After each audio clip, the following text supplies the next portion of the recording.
అయితే రోజా విషయం చెప్పావు కాబట్టి చెప్తున్నాను ఆర్పి గారు. ఏమంటుంది, ఏడ్చేసింది, మన సాక్షిలో కూర్చుని ఏడ్చేసింది. మా పిల్లలు చూసి వీడియోలు చూసి ఎంతో బాధపడ్డారని చెప్తుంది. అంటే 100% సాక్షిలో కూర్చొని ఏడ్చింది అంటే మిగతా ప్రెస్ల దగ్గరకు వస్తే మిగతా ఛానల్స్ దగ్గరకు వస్తే దొరికిపోతాం. దానికి ఒక గ్లిజరన్ వేసుకోవాలి. వాళ్ళందరూ మేడం ఓకేనా, ఏడుపు వస్తుందా, ఏడిస్తే సరిపోదు, కన్నీళ్ళు రావాలి అనేది ప్యారలల్గా చూసుకోవాలి. సో కరెక్ట్గా ఇవన్నీ మ్యాచ్ అయిన తర్వాత కదా చూసుకోవాలి. సో ఏడవడం ఏముందలేండి, ఆవిడకి జనాలే ఏడిపించిన వ్యక్తి కాబట్టి, స్త్రీ కాబట్టి ఏడవడం కాదు. కానీ ఇదే దారుణమైనటువంటి మాటలు కానీ, బూతులు కానీ, ఇలా ఇబ్బందికరమైనటువంటి దోషాలు కానీ ఇతరుల మీద చేసినప్పుడు వాళ్ళు ఎన్ని నిద్రలేని రాత్రులు గడుపుంటారు. వాళ్ళు ఎంత క్యారెక్టర్ అసాసినేషన్ చేసినప్పుడు వాళ్ళని కిండలుగా మాట్లాడినప్పుడు కూడా వాళ్ళు చాలా బాధపడి ఉంటారు. అరే మనం ఒక మాట అనిపించుకొని వాళ్ళవి అనవసరంగా ఇవి దగ్గర అది తప్పని అందరికీ తెలుసు. బట్ ఒక మాట అనేది చెవి కనబడిన తర్వాత ఆ ఇబ్బంది అనేది ఏ కుటుంబానికైతే ఉంటుంది. కాబట్టి నేను అందుకే అంటున్నా, ఆవిడకి వస్తే కన్నీళ్ళు, మిగతా వాళ్ళకి వస్తే కుళాయి నీళ్ళ, అందరికీ కన్నీళ్ళే వస్తాయి. కేవలం మినిస్టర్ పదవి కోసం, దాని మీద వచ్చేటువంటి గన్మ్యాన్ల కోసం, వెనక ముందు కార్ల కోసం, దాని మీద వచ్చేటువంటి లబ్ధి అంటే డబ్బులు సంపాదించడం కోసం, ఇవన్నీ కూడా ఇంత డబ్బులు, ఇంత హోదా, ఇంత పరపతి వస్తున్నప్పుడు ఇలాంటిది చేయడం అనేది ఆవిడకి సమంజసం అనుకుంటుంది. కాబట్టి ఇదంతా వచ్చింది. నేనేమంటానంటే చాలామంది చెప్పారు నాకు, మరి నువ్వు తిట్టినప్పుడు లా కొడక అని లేదంటే ఐస్ క్రీమ్లు అని అన్నప్పుడు నీ కొడుక్కి మరి అడగలేదా నిన్ను, అమ్మ ఏంటి ఇలా మాట? అదే నేనేది ఇప్పుడు వాళ్ళ కుటుంబం ఇప్పుడు అంటది, నా బిడ్డలు తెలిసి ఏడ్చారు, నా బిడ్డ అయితే మా అమ్మాయి అయితే ఫారిన్ వెళ్ళిపోయింది, ఇట్లీ అనుకుంటా వెళ్ళిపోయింది, ఇక్కడ లేకుండా తట్టుకోలేక వెళ్ళిపోయింది అంటున్నారు. మరి ఆ రోజు కూడా నువ్వు మాట్లాడిన మాటలు, నీ యూట్యూబ్ ఛానల్ ఉంది, నీ ఇన్స్టాగ్రామ్ ఉంది, సాక్షి ఛానల్ ఉంది, అప్పుడు పిల్లలు ఇక్కడే ఉన్నారు కదా, అప్పుడు కూడా రిమోట్ ఆన్ చేసి చూస్తారు కదా, అప్పుడు అంటారా అమ్మ భలే మాట్లాడావు, అసలు ఏముండే సుమతి శతకాలు వేమన పద్యాలు వర్లించావమ్మా, చాలా సంతోషంగా ఉంది, మా స్కూల్లో కానీ మా కాలేజీలో వాళ్ళు కూడా మాకు కంగ్రాట్స్ చెప్పారు, మీ అమ్మ చాలా గొప్పగా మాట్లాడుతుంది అని అనరు కదా. సో అంతకుముందు ఎదుటోళ్ళు ఏదైతే మాట్లాడినావో అంతకు మించి అయితే నిన్నేమీ అనలేదు. జస్ట్ నేను ప్రశ్న ఇచ్చిన దానికే నువ్వు అంత ఫీల్ అయిపోతున్నావు అంటే మరి మీ పిల్లలు నీ నుంచి ఏమి నేర్చుకోవాలి? నువ్వు మాట్లాడేది ఏమన్నా ఒక లోయలోకి వెళ్ళి ఇంటర్నెట్ లేని యుగాల్లోకి వెళ్ళిపోయి కెమెరాల్లో బంధించకుండా మాట్లాడొచ్చావా? మీకు వచ్చినా మాకు వచ్చినా ఎవరికి వచ్చినా అదే వీడియో కదా వస్తుంది. కాబట్టి అదే ఏదన్నా పవన్ కళ్యాణ్ పెళ్ళాల గురించి కానీ లేకపోతే లోకేష్ గారి గురించి అనరాని మాటలో చూసావు, మరి ఎంత పప్పు అని అప్పుడు నొప్పి వేయడం తెలిసింది, రెడ్ బుక్ కూడా తెలిసింది. ఇప్పుడు అదే సార్, అదేమంటే డబ్బులు, అధికారం ఉండాలి, అధికార వ్యామోహం మీద, అధికార దాహం మీద చేసిన పనులు ఇవి. వేల కోట్ల రూపాయలు సంపాదించాలి. ఇప్పుడు చెప్పాను కదా, వెనక ముందు కారులు వెళ్తూ గన్మ్యాన్లు ఉంటూ వీటన్నిటికీ బానిసైపోయి వాళ్ళు పేపర్ పంపిస్తారు. పేపర్ పంపించిన బుద్ధి మనకు ఉండాలి, మాట్లాడాలా లేదా అని. కాబట్టి ఫైర్ బ్రాండ్ అని చెప్పుకోవడం, ఫైర్ బ్రాండ్ అంటే ప్రశ్నించడంలో గలం అత్యున్నత స్థాయిలో వినపడ్డాన్ని ఫైర్ బ్రాండ్ అంటారు తప్ప ఈ విధంగా కొంపలు తగలబెట్టేదాన్ని, జీవితాన్ని తగలబెట్టేటట్టుగా మాట్లాడేదాన్ని, పిల్లలేమో నేను మాట్లాడితే శతకాలు వేమన పద్యాలు అని చెప్పేసి ఎదుటోళ్ళు మాట్లాడితే బూతులు అనేదాన్ని కానీ ఇవన్నిటినీ కూడా కేవలం ప్రోత్సహించింది జగన్మోహన్ రెడ్డి అయితే ఆ ప్రోత్సాహానికి ఆజ్యం పోసింది రోజా. కాబట్టి దాన్ని అంటే నేనేం చెప్తానంటే మొన్న 45,004 ఓట్లతో తేడాతో ఓడిపోయినట్టుంది. ఈసారికి పోటీ చేస్తారు తప్ప ఓట్లు పడవంతే. అయితే ఆవిడ అంటది, నేను టూరిజం మినిస్టర్గా ఉంటే బ్రహ్మాండమైన ఋషికొండ కట్టాను, నేను అసలు ఎంత గొప్పగా కట్టానో ఆ బిల్డింగ్ కానీ ఋషికొండ కానీ ఆడదాం ఆంధ్ర కానీ ఎంత బాగా నిర్వహించాననేసి ఆవిడ ఎంత గొప్పగా చెప్పుకుంటుంది ఆవిడ. ఇప్పుడు ఋషికొండ అనేది ప్రసిద్ధి చెందింది. పురాణాల్లో ఋషులు దాని మీద యాగాలు చేస్తున్నారు, దాని మీద యోగా చేస్తున్నారు, దాని గురించి ఒక ప్రసిద్ధి చెందినటువంటి ఒక రూపం ఉంది, దానికి ఒక ప్రసిద్ధి చెందినటువంటి విలువలు ఉన్నాయి దానికి. ఇప్పటిది కాదు, అది హిందూ ధర్మాన్ని ఒక పురాతన సంబంధించిన హిందూ ధర్మంలో దానికి ఒక విశేషణీయమైనటువంటి చరిత్ర ఉంది. ఇప్పుడు దాన్ని విశాఖపట్నంలో దాన్ని అదనపు హంగుగా చూస్తారు, అదనపు ఆకర్షణగా చూస్తారు. అక్కడికి ఎవరు టూరిజంగా వెళ్ళినా లేకపోతే సరదాగా కుటుంబాలతో వెళ్ళినా ఏరే పనుల మీద వెళ్ళినా కూడా ఋషికొండ మీదుగా వెళ్తూ కారులో బైకుల్లో అయినా అక్కడ చూస్తూ వెళ్ళిపోతారు.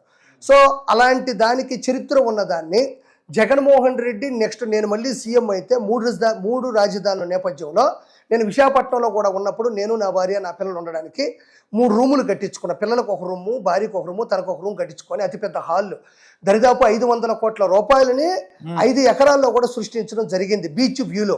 ఇప్పుడు అదే కట్టుకోవాలంటే విశాఖపట్నాన్ని 3 రాజధానులు ఒక రాజధాని చేసినప్పుడు, రాజధాని అంటేనే విశాలమైనటువంటి ప్రదేశం ఉండాలి, ఎకరాలు భూమిని సేకరించాలి. అన్ని ఎకరాలు భూమి ఉంది కాబట్టి కదా 3 రాజధానులు ఒక రాజధాని అన్నారు. మరి అన్ని ఎకరాల్లో 5 ఎకరాలు నీకు లేవా? ఒక 5 ఎకరాలు తీసుకొని నువ్వు అనుకున్నటువంటి టూరిజం పేరుతో చేసింది తప్పే. ఎందుకంటే నెక్స్ట్ నేనే గెలుస్తాను కాబట్టి మళ్ళీ ఈ ప్లేస్లోకి ఎవరు రారు, రాజులు చేసినట్టు పట్టాభిషేకం చేస్తాను, ఆ తర్వాత నన్ను ఎవరు అడగరు కాబట్టి నా ఇష్టం అని చెప్పేసి గ్రీన్ మ్యాట్లు కట్టి గన్మ్యాన్లు పెట్టి డ్రోన్లు ఎగరనీయకుండా అటువైపుకి ఎవరిని రానియకుండా గత 5 సంవత్సరాల్లో భయపెట్టినటువంటి చరిత్ర. 5 ఎకరాలు విశాఖపట్నంలో సేకరించి అదే ప్యాలెస్ని అక్కడ కట్టుకోకపోయావా అంటే హిందూ ధర్మాన్ని నాశనం చేయాలనేది ఒకటో పాయింట్. రెండో పాయింట్ బీచ్ వ్యూ. నెక్స్ట్ ఎవరైనా పెద్దోళ్ళు వస్తే జగన్మోహన్ రెడ్డి స్థాయి భారతదేశంలో కదా ప్రపంచంలో ఎక్కడ ఏ చీఫ్ మినిస్టర్కి వెళ్ళిన భవనం అతనికి ఉందని చెప్పుకోవాలి. నాలుగోది పట్టాభిషేకం ఏ ముఖ్యమంత్రికి చేయనంత విధంగా అతనికి అక్కడ పట్టాభిషేకం జరగాలి. ఇన్ని అతను దృష్టిలో పెట్టుకొని హిందూ ధర్మం నాశనం చేయాలి, భార్యకి పిల్లలకి అక్కడ ఒక సర్ప్రైజ్ ఇవ్వాలి, ఎవరైనా మీటింగులకు వస్తే ఏ ముఖ్యమంత్రికి లేనటువంటి హాల్ ఉంది, ముఖ్యమంత్రి లేని భవనం ఉందని చెప్పాలి, దాని తర్వాత పట్టాభిషేకం చేసుకోవాలి. ఇక్కడ ఎన్ని నాశనం చేశాడు.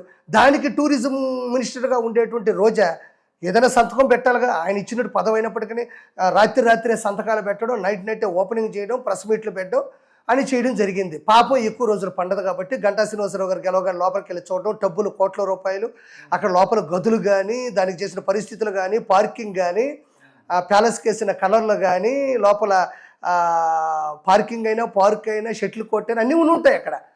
సో అంత చరిత్ర కలిగినటువంటి దాన్ని కొట్టేస్తే హిందూ ధర్మం కాదు, హిందూ పురాతన సంబంధించినటువంటి దేవతలు కానీ దేవుళ్ళు కానీ ఆశీస్సులు మరి దాని ఇబ్బంది అది ఎలా అభివృద్ధి అవుతుంది. ఒకప్పుడు ఆంధ్రప్రదేశ్ మొత్తం మీద ఏ జిల్లాలకి ఆ టౌన్లో కూడా హరిత రిసార్ట్స్ ఉండేటివి. 2000 నుంచి 3500 వరకు మామూలు ధరలు ఉండేటివి. అక్కడ దిగేవాళ్ళు, అక్కడ మంచి బ్రేక్ఫాస్ట్ ఉండేది, మంచి భోజనం ఉండేది, తినేవాళ్ళు, హ్యాపీగా వెళ్ళిపోయేవాళ్ళు. ఈరోజు నేను టూరిజం హరిత టూరిజం కోసమే కట్టానంటున్నారు. ఎన్ని గదులు ఉన్నాయి ఈరోజు? నోవాటల్లో పెద్ద స్టార్ హోటల్లో లేని రేట్లు కూడా దాంట్లో పెడితే తప్ప దాంట్లో దిగలేరు. దాంట్లో ఎవరు దిగుతారు? ఒకటే పోనీ దిగదాం అనుకున్నప్పటికీ స్టార్ హోటల్స్ ఉన్నాయి కదా, దీంట్లో దిగాల్సిన అవసరం ఏముంది? పోనీ దిగదాం అనుకుంటారు. 3 రూములే ఎందుకున్నాయి? పార్కింగ్ కావచ్చు లేదా పార్కు కావచ్చు, వీటన్నిటి మెయింటెనెన్స్ అంతా, స్విమ్మింగ్ పూల్ మెయింటెనెన్స్ అంతా కూడా ఆ 3 రూముల మీద పడితే ఎవరు దిగుతాడు?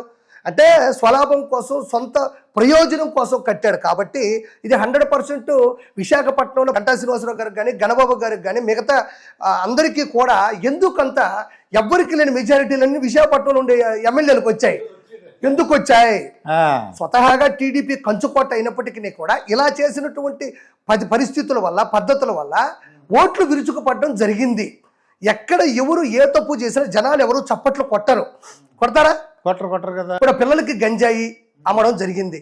పిల్లలు గంజాయి దాగి వస్తే మా పిల్లడు గంజాయి దాగి మత్తుగా పడుకో ఉన్నాడు, లేదా కత్తి పట్టుకొని నరకపోయాడని ఏ తల్లిదండ్రులు ఓట్లేస్తారా? పోనీ గంజాయి దాగిన ఏ పిల్లైనా బయటకు వచ్చిన తర్వాత, మత్తు దిగిన తర్వాత నా ఆరోగ్యం పోతున్నా జగన్మోహన్ రెడ్డి కోసం నేను తాగుతాను అనుకుంటారా? అనుకోరు కదా. శ్రీరెడ్డి, పంచుప్రభాకరు, వల్లభనేని వంశీ, వర్రా రవీందర్ రెడ్డి, పోసాన కృష్ణమల్లి, రోజా లాంటి వాళ్ళు బూతులు మాట్లాడుతుంటే సభ్య సమాజంలో ఏదో రోజా మాట్లాడుతుందని టచ్ చేస్తే వచ్చే బూతులు వింటూ ఉన్నప్పుడు ఆ తల్లిదండ్రులు పిల్లల్ని జడగొడుతున్నారని ఓట్లేస్తారా? సభ్య సమాజంలో ఎవరైనా ఒక ఆడపడుచులు పట్టుకొని అసెంబ్లీలో బూతులు మాట్లాడితే, అరే మన వాళ్ళు అసెంబ్లీలో మామూలు ఒక క్రికెట్ గ్రౌండ్కి వెళ్ళేది క్రికెట్ బాగా ఆడాలని, ఒక షటిల్ కోర్టులో చూడడానికి ప్రజలు వెళ్ళేది షటిల్ కోర్టులో బాగా ఆడతారు, మనోళ్ళు గెలుస్తారని. అలానే అసెంబ్లీలో వెళ్తే కాన్స్టిట్యూషన్ సంబంధించినటువంటి పరిస్థితులు, ప్రశ్నల మీద సంధించి సమస్యల మీద పోరాటం చేస్తారని మనోళ్ళని అక్కడ పంపిస్తే, మనం ఓట్లేసి గెలిపిస్తే అక్కడికి వెళ్ళి ఆడవాళ్ళు అవమానిస్తున్నారని ఇదంతా చూసిన తర్వాత ఎవరైనా ఓట్లేస్తారా? చిన్న లాజిక్. ఈవీఎం మిషన్లు తోయాల్సిన అవసరం ఏముంది? ఈవీఎం మిషన్ల మీద తొయ్యాల్సిన అవసరం ఎందుకు వస్తుందంటే, గతం నుంచి ఇప్పటి వరకు కూడా వీళ్ళు ఓటమిని జీర్ణించుకోలేక మిషన్ల మీద, అదేమన్నా రోజానా జగన్మోహన్ రెడ్డి మోసం చేయడానికి ఈవీఎం మిషన్ అది, దానికి ఒక సాఫ్ట్వేర్ ఉంటుంది, ఓటేస్తే డిస్ప్లే అవుతుంది, అదే ఓట్లు లెక్కిస్తారు, దాన్ని తీసుకెళ్ళి ఒక గోడౌన్లోనూ ఒక నిల్వ దాన్ని అక్కడ స్టాక్ పెడతారు, దానికి గన్మ్యాన్ పెడతారు, విపరీతమైనటువంటి సెక్యూరిటీ ఉంటుంది, సీసీ కెమెరాలు ఉంటాయి, అన్ని పర్యవేక్షిస్తూ ఉంటారు. మరి అదే పర్యవేక్షణ 2019లోనూ జరిగింది, 2024లో కూడా జరిగింది. సో నేనేమంటున్నా అంటే వీళ్ళు ఓడిపోవడానికి గల రీజన్ ఏంటంటే మనం ఏదో పథకాలు ఇచ్చేస్తున్నాం, ఏదో మనం చేసేస్తున్నాం అనుకున్నారు తప్ప ప్రజలకి పథకాల కన్నా ముఖ్యమైనది ఏదన్నా ఉంది అంటే మంచి చెడు. పథకాలు కూడా ఏంటి, సంపూర్ణ మద్యపాన నిషేధం చేస్తామని చెప్పేసి విడతల వారికి అది చేయలేదు. రాగానే 3,000 రూపాయలు పింఛన్ ఇస్తామని చెప్పేసి సంవత్సరం 250 మించి చివరిలో అది కూడా చేయలేదు. చంద్రబాబు నాయుడు గారు రాగానే 4,000 ప్లస్ 3,000 7,000 రూపాయలు ఇవ్వడం జరిగింది. జాబ్ క్యాలెండర్ ప్రవేశపెట్టలేదు, మెగా డిఎస్సీ చేయలేదు. రోడ్లు అయితే వీధికో స్విమ్మింగ్ పూల్ అంతే. రోడ్లో పడి ఎంతమంది చనిపోయారు, ఎంతమంది ఇబ్బంది పడ్డారని ప్రత్యేకంగా చెప్పక్కర్లేదు. సో ఈరోజు చంద్రబాబు నాయుడు గారు కోటం పుణ్యమని ఈ రోడ్లు నేషనల్ హైవేలో మెరిచిపోతూ ఉన్నాయి ఈరోజు. అంటే నేను ఏం చేస్తున్నానంటే ఏదో పథకాలు అన్నారు, పథకాలు నాసిరకంగా ప్రొవైడ్ చేసి ఈ విధంగా చేయడం వల్ల జగన్మోహన్ రెడ్డి ఈరోజు అట్టడుగు స్థాయికి దిగజారిపోవడం జరిగింది.